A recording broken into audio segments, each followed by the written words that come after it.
Барев, народ! Привет, народ!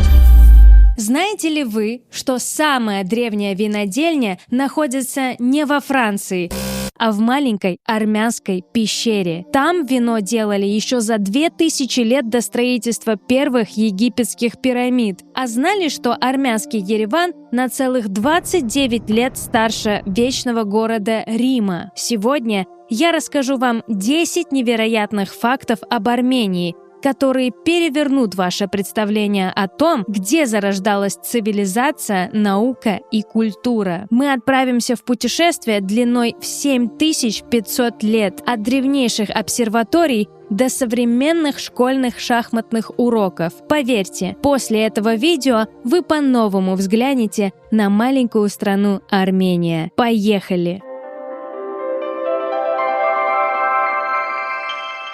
Представьте, 2007 год, горы Южной Армении. Археологи спускаются в пещеру Арени и обнаруживают настоящую машину времени. Перед ними полностью функциональная винодельня возрастом 6100 лет. В прекрасной сохранности найдены глиняный пресс для винограда, глубокий чан для брожения, винные кувшины и даже чаша для дегустации. А рядом тысячи косточек сорта Vitis vinifera, того самого винограда, из которого до сих пор делают лучшие вина мира. Но это еще не все. В той же пещере обнаружилась кожаная туфелька 37 размера, которой 5500 лет. Это старейшая кожаная обувь в мире. Она на 200 лет древнее ботинок ледяного человека Эци. Удивительно, но ее дизайн поразительно напоминает современные мокасины или даже традиционные балканские опанки. И что самое невероятное, эта винодельня работала в то время, когда в Месопотамии только-только изобрели колесо, а до строительства Стоунхенджа оставалось еще 1500 лет. Армянские мастера уже тогда знали секреты ферментации, умели обрабатывать кожу и создавать удобную обувь. В прохладной пещере сохранились даже остатки прессованного винограда и засохшие лозы, настоящие свидетели пиршеств, которые происходили здесь в эпоху неолита. Высоко в горах Сюника, на плато высотой 1770 метров, стоят 223 базальтовые стелы возрастом 7500 лет. Это Караунч или Зорац-Карер, поющие камни, которые издают таинственный свист, когда ветер проходит через просверленные в них отверстия. 84 камня имеют идеально круглые отверстия диаметром 5-7 сантиметров. И вот что поразительно, эти отверстия ориентированы на ключевые астрономические события: восход Сириуса, кульминацию созвездия Лебедя, летнее и зимнее солнцестояние. Академик Парис Геруни провел здесь 7 лет исследований и доказал, что Караунч функционировал как высокоточная обсерватория, позволяющая вести наблюдения с точностью до 30 угловых секунд. Самое впечатляющее – то, что главная звездная ориентация комплекса направлена на Денеб, ярчайшую звезду созвездия Лебедя. Древние армяне не просто считали звезды, они создали каменный компьютер для предсказания небесных циклов за 3500 лет до появления Стоунхенджа. Американский астроном Джеральд Хокинс, изучавший британский Стоунхендж, был настолько впечатлен армянским комплексом, что лично приезжал сюда для исследований. Интересно, что в 2016 году National Geographic включил Караунч в список древнейших обсерваторий мира. Стоя среди этих камней на закате, когда ветер играет в каменных отверстиях свою древнюю мелодию, ты понимаешь, здесь 7500 лет назад люди уже постигали тайны Вселенной. В 1950 году в Ереване на холме Арин-Берт археологи нашли клинописную табличку, которая полностью изменила представление о возрасте армянской столицы. На ней царь Аргишты I сообщает: могуществом бога Халди Аргишты, сын Минуа, построил эту неприступную крепость и назвал ее Эребуни для могущества страны Бионили и устрашения врагов. Дата постройки – 782 год до нашей эры. Это означает, что Ереван на 29 лет старше Рима. Когда Ромул и Рем только-только основали свой город на 7 холмах, в Армении уже стояла мощная крепость с царским дворцом, храмами и казармами. Эребуни не был просто военным форпостом. Это был настоящий город с развитой инфраструктурой. Крепостные стены достигали 12 метров в высоту и были сложены из базальтовых блоков и туфа. Дворец украшали фрески синего и красного цветов, а в храме бога Халди совершались религиозные церемонии. Но самое удивительное, что жизнь здесь не прерывалась. В отличие от многих древних городов, которые превратились в руины, Эребуни постепенно превратился в современный Ереван. Название трансформировалось естественным путем. Эребуни, Иревуни, Ереван. Получается, что гуляя сегодня по центру Еревана, вы идете по улицам города, которому почти 2800 лет. И да, археологические раскопки показали, что территория Еревана была заселена еще в 4 тысячелетии до нашей эры. Так что фактически история города еще древнее официальной даты основания.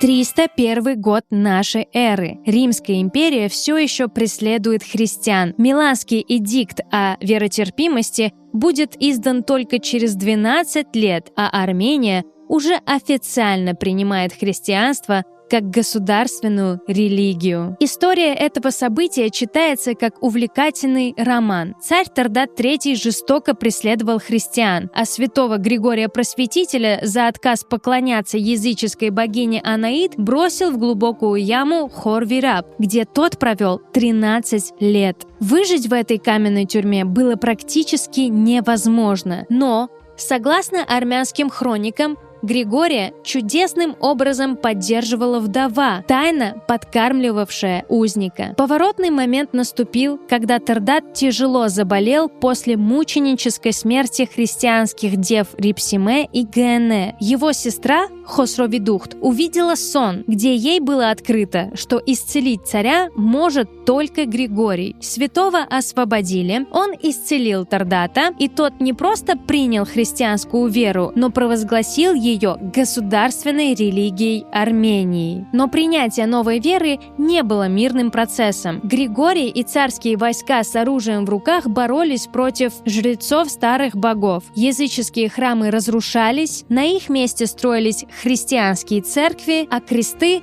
устанавливались на всех перекрестках дорог. Интересно, что это решение имело и политический подтекст. Армения находилась между Римской империей и Сасанидской Персией, и принятие христианства помогло стране обрести уникальную идентичность, отличную от зороастрийской Персии.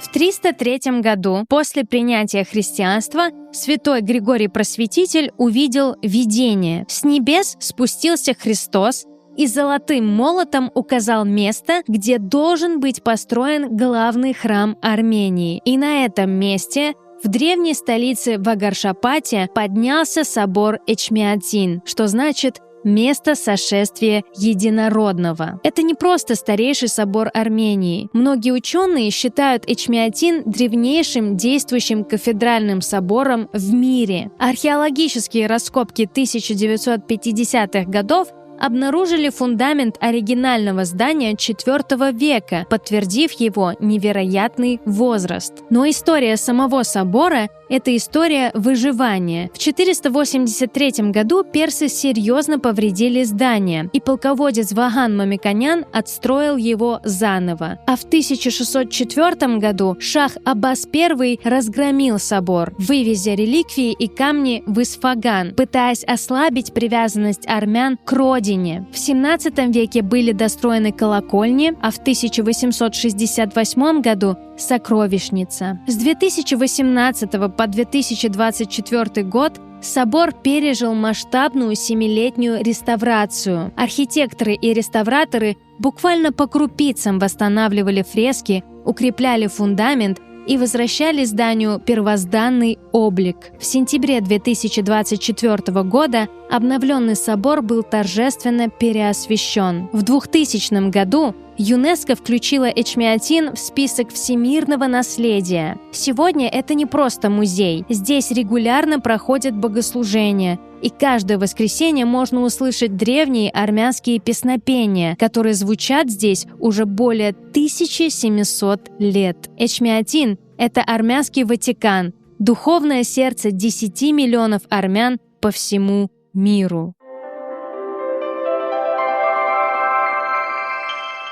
405 год нашей эры. В городах Эдесса и Самосата армянский ученый-монах Месроп Маштоц завершает работу над созданием совершенного алфавита. 36 букв, каждая из которых соответствует одному звуку армянского языка. Принцип «одна буква, один звук». Но это не было изобретением на пустом месте. Согласно ученику Маштоца Корюну, сначала был найден фрагмент древнего армянского письма, который привез сирийский епископ Даниэл. Однако эти буквы оказались недостаточными для передачи всех звуков армянского языка. Тогда Маштоц отправился в Александрию, крупнейший научный центр того времени, чтобы изучить принципы письменности. Результат превзошел все ожидания. Армянский алфавит стал совершенным с лингвистической точки зрения. Письмо слева направо, отсутствие диакритических знаков, полная передача гласных звуков. Каждая буква имела и числовое значение, что позволяло использовать алфавит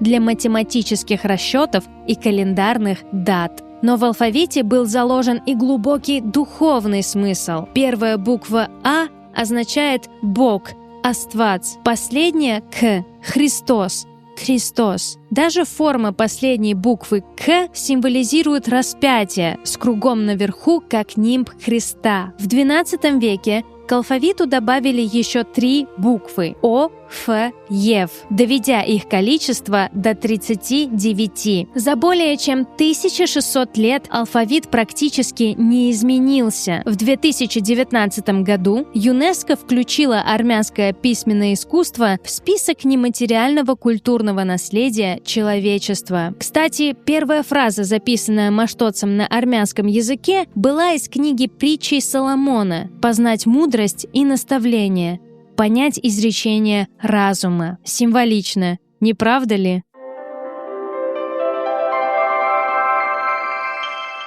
334 года нашей эры. Армянский царь Хосров III Котак принимает поразительное решение объявить 23 тысячи гектаров леса в предгорьях Гигамского хребта священными и неприкосновенными. Это не просто охотничьи угодья, это первый в мире государственный природный заповедник. Цель была практичной – улучшить климат столицы Арташата и новопостроенного города Двина, а также сохранить уникальную флору и фауну региона. По приказу царя в лесу высаживались новые деревья, а из Персии привозили редких животных для обогащения местной фауны. Сегодня Хосровский заповедник – это настоящая сокровищница биоразнообразия. Здесь произрастает 1849 видов растений. Это более половины всей флоры Армении и треть флоры Кавказа. В заповеднике также 24 вида эндемики, встречающиеся только здесь. 80 видов растений заповедника занесены в Красную книгу Армении. Фауна не менее впечатляющая. 283 вида позвоночных,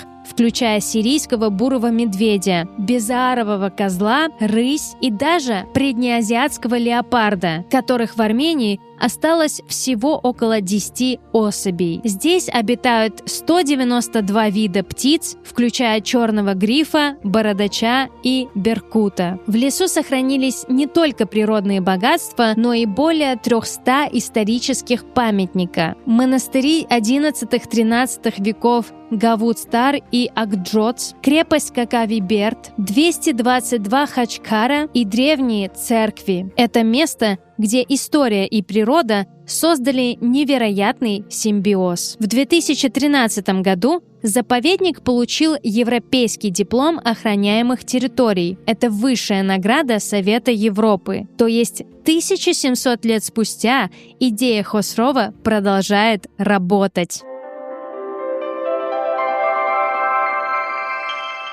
Представьте каменную стелу с крестом, окруженный сложнейшим орнаментом из переплетающихся лоз, листьев и геометрических узоров. Это хачкар – уникальное явление армянской культуры, не имеющее аналогов во всем мире. Первые хачкары появились в IX веке, а сегодня в Армении их сохранилось более 50 тысяч. Каждый хачкар уникален. Двух одинаковых не существует. Мастера хачкарапеты создавали эти каменные послания, вкладывая в каждый орнамент глубокий смысл. Молитву о спасении души, благодарность за победу, память о близких. Технология создания хачкаров передается от мастера к ученику уже более 1000 лет. Резьба ведется по вулканическому туфу, мягкому, но прочному камню. Сначала наносится центральный крест, затем его обрамляет растительный орнамент, где каждый элемент имеет символическое значение. Виноградная лоза – это кровь Христа, гранат – это воскресение, а пальмета – это древо жизни. Самые знаменитые хачкары находятся в монастыре Гегард, внесенном в список ЮНЕСКО. Но настоящий шедевр – это хачкар Аменапыркич, что переводится как «Всеспаситель». Хачкар 1273 года в Гошаванке, который считается вершиной искусства резьбы по камню. В 2010 году ЮНЕСКО признало искусство армянских хачкаров шедевром нематериального культурного наследия человечества. Сегодня в Армении работают молодые мастера, которые продолжают эту древнюю традицию, создавая новые хачкары для церквей и памятных мест. Каждый хачкар – это молитва, застывшая в камне, послание из прошлого в будущее. Когда впервые слышишь звук дудука, кажется, что это поет человеческая душа. Этот удивительный инструмент, которому более 1500 лет, изготавливается исключительно из древесины абрикосового дерева. Секрет уникального тембра в особой структуре абрикосовой древесины и двойной трости из тростника. Дудук неразрывно связан с армянской историей. Он звучал при дворе царя Тиграна Великого, сопровождал армянских воинов в походах, утешал в дни скорби и радовал в дни побед. В армянской традиции дудук всегда играют в паре. Ведущий дудук исполняет мелодию, а второй, дам, создает непрерывный басовый фон. Мастера дудукчи передают секреты изготовления инструмента из поколения в поколение. Абрикосовое дерево должно быть определенного возраста, срубленное в определенное время года, высушено по особой технологии. Изготовление одного дудука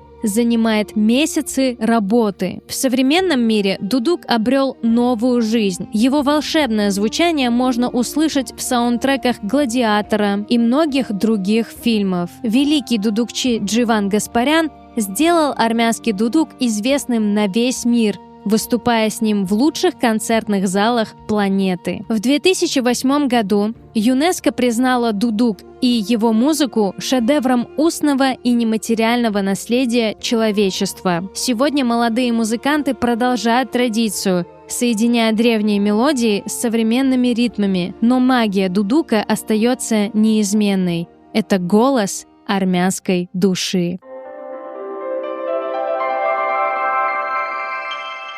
2011 год. Армения становится первой страной в мире, где шахматы включены в образовательную школьную программу. Все второклассники страны 2 раза в неделю изучают древнюю игру королей. Идея принадлежит Сержу Саргсяну, который сам был чемпионом республики по шахматам среди юношей. Шахматы учат детей думать стратегически, анализировать ситуацию и принимать взвешенные решения, объяснял министр образования, представляя программу «Шахматы в школе». Для этого проекта подготовили 1200 учителей, издали специальные учебники и оборудовали классы шахматными досками. Результаты превзошли все ожидания. За 13 лет реализации программы Армения выиграла 3 золотые медали на всемирных шахматных олимпиадах в 2006, 2008 и 2012 годах. В стране появилось более 30 гроссмейстеров на 3 миллиона населения, один из самых высоких показателей в мире. Сегодня в армянских дворах можно увидеть дедушек, которые с внуками анализируют партии Карлсона и Каспарова. Шахматы стали частью национальной культуры наравне с дудуком и хачкарами. В Ереване работает шахматная академия Армении, а юные шахматисты регулярно побеждают на международных турнирах. Это не просто образовательная программа, это инвестиция в будущее нации. Армянские дети учатся просчитывать варианты на несколько ходов вперед, что пригодится им не только в шахматах, но и в жизни. И, как говорят в Армении, шахматы – это спорт для ума, искусство для души и наука для жизни. Итак, мы прошли через 7500 лет истории. Армения – это страна, где каждый камень хранит историю. Каждая традиция уходит корнями в тысячелетия, а каждое открытие меняет наше представление о том, как развивалась человеческая цивилизация. Маленькая страна оказалась гигантом в истории человечества. Какой из этих фактов удивил вас больше всего? Напишите в комментариях. А если хотите узнать, как армянский коньяк покорил Уинстона Черчилля или зачем ученые НАСА изучают армянские камни на горе Арагац, ставьте лайк и подписывайтесь на канал. Нас ждет еще множество невероятных историй. Спасибо, что были с нами. Менак Баров.